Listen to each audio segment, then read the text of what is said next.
คือเลี้ยงลูกเสียงน้องห้องกูกโอ้ยเอาลูกว่าอย่าห้องให้พ่อไปสายแดนไปรักษาความนานไกลอีกบ่นานเท่าใดลูกคงจะได้กอดพ่อสมใจ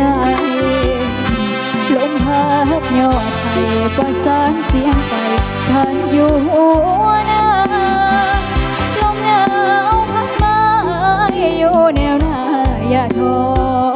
ร้อนใจ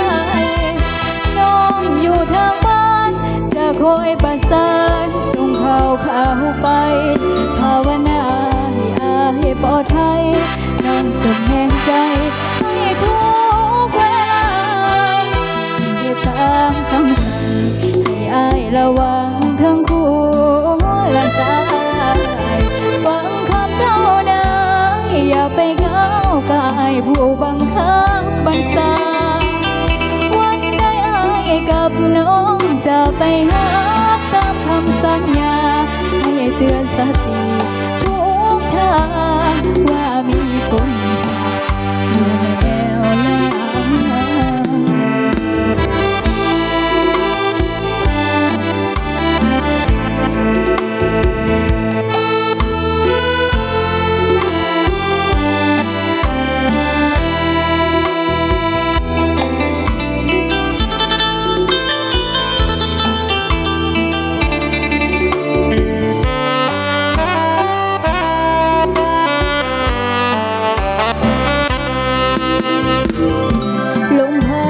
ยอดไผ่ประสานเสียงไก่ขันอยู่หัวนา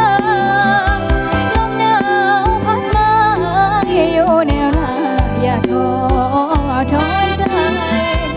น้องอยู่ทางบ้านจะคอยประสานส่งข่าวไปภาวนาให้อายปลอดภัยน้องส่งแห่งใจให้ทุกเวลาอย่าตามคำสั่งให้อายระวังทั้งหัวและสายฟังคำเจ้านา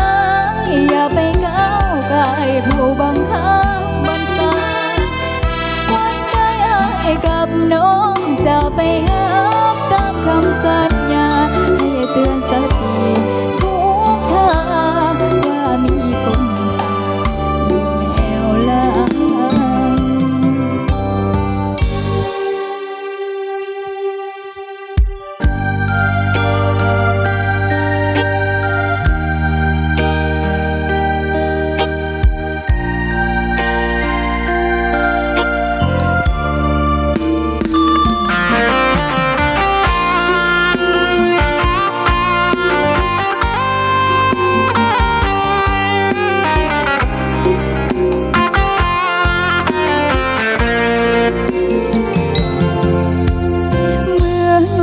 ดังเป็นบุญและวาสนาที่สวยหนึ่งสักพายมาปากเซพบน้องนางนาลียองว่ามีเสน่ห์ดังจิตใจน้ำเสและดวงดอกไม้พบกุหลาบกินหอมของเมืองปากเซอายเฝ้าลงทุ่มเทหักจนหมดใจน้องมอบใจประสานหับเอาหักอายฝากให้จากถนอมควันใจบอกให้เปลี่ยนสี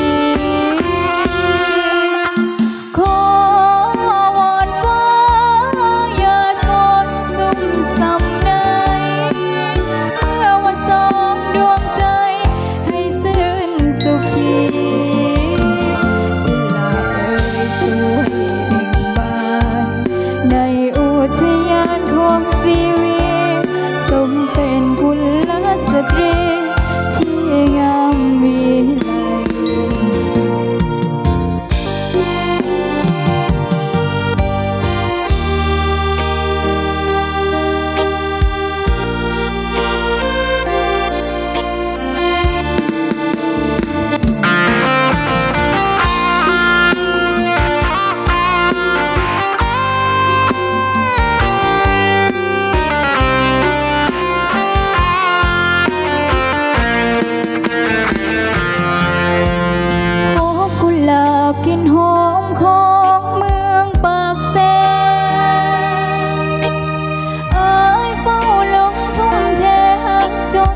ดใจ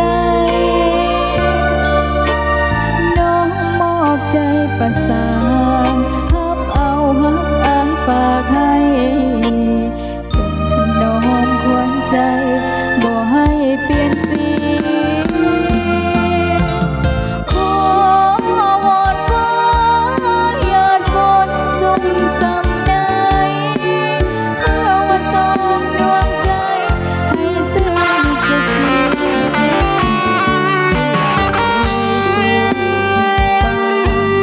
ในอุทยานของชีวิตสมเป็นกุล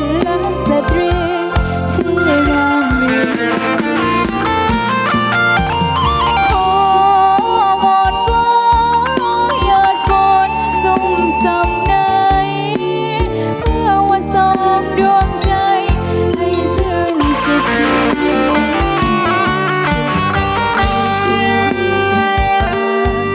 ในอุทยานของชีวิตทรงเป็นกุลสตรีที่งามวิไล